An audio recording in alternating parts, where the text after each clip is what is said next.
Football.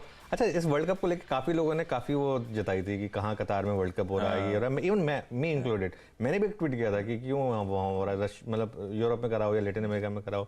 लेकिन देखिए अब तक का सबसे बेहतरीन वर्ल्ड कप हो रहा है ये। तो ये कई बार एक्सपेक्टेशन अगर लो होती है ना तो उससे फ़ायदा हो जाता है, क्योंकि एक्सपेक्टेशंस अगर आप बहुत ज़्यादा हाई कर लेते हैं फिर उतना मज़ा नहीं आता। एक्सपेक्टेशन लो रख के चलें तो हल्का सा भी पॉजिटिव हो तो आप एंजॉय करते हो उसको। बिल्कुल ठीक बात। चलिए, मैचेस बढ़िया, फ्राइडे बढ़िया, वीकेंड की कर लीजिए तैयारी। ऐसे ही बॉलीवुड में बहुत सारी रिलीजेस लाइंड अप हैं, लेकिन शुक्रवार का दिन, हफ्ते का आखिरी कारोबारी सत्र, और क्या इवेंट पैक्ड। हम लोग कितनी बार चर्चा कर रहे थे, बहुत सारे इवेंट भाई। यूएस की जॉब्स रिपोर्ट, रशिया को वो ऑयल प्राइस कैप वाला मामला, उसके बाद हमारी क्रेडिट पॉलिसी, वो इलेक्शन का वर्डिक्ट, इस तरह के बहुत बड़े बड़े ट्रिगर्स, और ब्यूटीफुली भारतीय बाजारों ने बड़े क्यूज को पचाया। अब तक ये हफ्ता लार्जली कंसोलिडेशन के नाम रहा। हां, कल बैंक की अगुवाई में हमने मोमेंटम पिकअप होता हुआ वापस देखा। उस बैंक की अगुवाई में 18,600 के ऊपर निफ्टी जाके बंद होने में कामयाब रहा। वीकली एक्सपायरी हमने उन लेवल्स के ऊपर डिलीवर करी। लेकिन मार्केट्स पे आगे डिटेल में चर्चा करूंगा। हमने बहुत एक्शन पीक हफ्ता देखा है, और आज इवेंट्स के लिहाज से, मार्केट इंपैक्टिंग न्यूज के लिहाज से थोड़ा सा बस है। आज शाम को बस यूएस के पीपीआई आंकड़े आने, यानी कि एक और इंपॉर्टेंट इन्फ्लेशन नंबर्स उस ऑल इंपॉर्टेंट एफओएमसी मीट से पहले। तो देखते हैं, मार्केट्स पे लौटूंगा, लेकिन पहले ग्लोबल क्यूज। एसजीएक्स निफ्टी कह रहा है हमारे भारतीय बाजार कल के 1/4% उछाल के बाद और फर्दर कुछ उछाल दिखाने की तैयारी। 80 पॉइंट ऊपर खुलने की तैयारी, और हर टिक के साथ मोमेंटम बढ़ रहा है। आज सुबह 7 बजे 1/4% ऊपर वाला, अब धीरे धीरे एसजीएक्स निफ्टी आधे % की बढ़त की तरफ बढ़ता हुआ आपको नजर आएगा। तो मोमेंटम एटलीस्ट इंडियन इक्विटीज का पिकअप हो रहा है। यूएस में दरअसल मूड ठीक ठाक है। यूएस में कल अच्छा सेशन था। अच्छा क्योंकि पिछले कई दिनों से प्रॉफिट टेकिंग दबाव के साथ यूएस के बाजार ट्रेड कर रहे थे। कल आधे से 1-1.25% तीनों बेंचमार्क्स में मजबूती के साथ ट्रेड हुआ। अच्छी तेजी, चौतरफा तेजी थी। तो ये 3 इंडेक्स तो बेंचमार्क स्क्रीन पर है। वो ब्रॉडर मार्केट्स का रसल, वो भी ऐसी 2/3% उछाल के साथ ट्रेड कर रहा था। और हम डाइजेस्ट करके कहते फ्लैट यूएस के फ्यूचर्स। एक्चुअल सेशन तेज हो गया और अब फ्यूचर्स इन ग्रीन ट्रेड कर रहे हो। नैस्डैक तो 1/4% ऊपर है। वो नैस्डैक की चाल और यूएस फ्यूचर्स की चाल जो बदल रही है, शायद वो एसजीएक्स निफ्टी को और तूल देने की कोशिश कर रही है। तब और अब स्क्रीन पर है, नीरज जी समझ लिया जाए कल ये मूड सुधरने के पीछे कोई बड़ा रीजन है या फिर पिटे थे और महज लोअर लेवल से थोड़ा सा एक्यूमुलेशन होना शुरू हुआ है। कैसा मूड है भाई?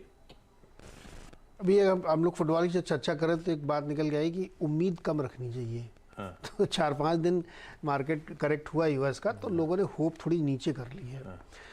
और कल एक टेक्निकल सेशन था सिर्फ, जिसकी वजह से मार्केट ऊपर आया यूएस में। ऐसा कोई बड़ा डेटा पॉइंट नहीं था या कोई बहुत नेगेटिव खबर या पॉजिटिव खबर, ऐसा कुछ नहीं था। हाँ। दिसंबर के 9 दिन हो रहे हैं, उसमें से कल पहला दिन था जब मार्केट ऊपर की तरफ गया। तो एक काफ़ी गिरावट के बाद होप लोगों ने अपनी जो है स्टेबल कर ली, लो कर लिया, बहुत ज़्यादा उसको लेके नहीं चल रहे। तो एक टेक्निकल बाउंस मार्केट में निकल के आया और लीड किया टेक्नोलॉजी शेयर्स ने।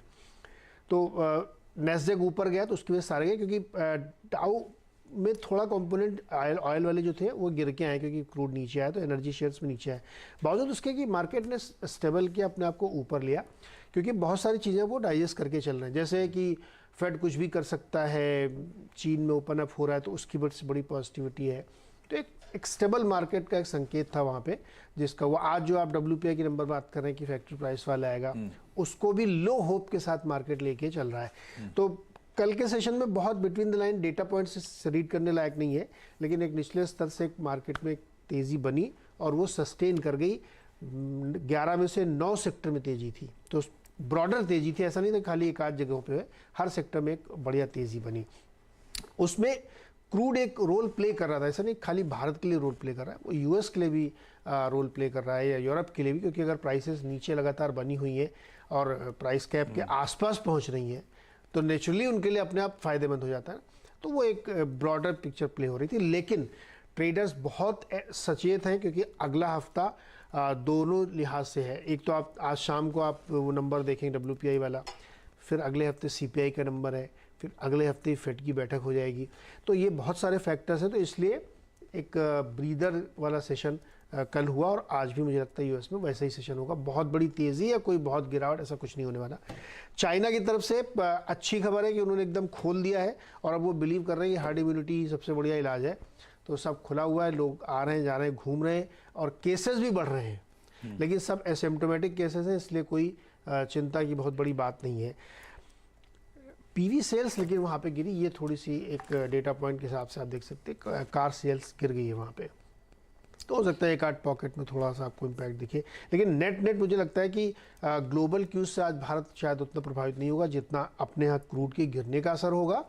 और इलेक्शन में गुजरात इलेक्शन के जो रिजल्ट्स आए हैं ये बहुत ही पॉजिटिव है मार्केट के लिहाज से। मार्केट के लिहाज से और खैर वो मार्केट ड्यूली अच्छे मूव्स दिखाने का दमखम भी दिखा रहा था। कल अच्छे मूव्स आए बैंक्स को, खैर उस पर बाद में आता हूँ।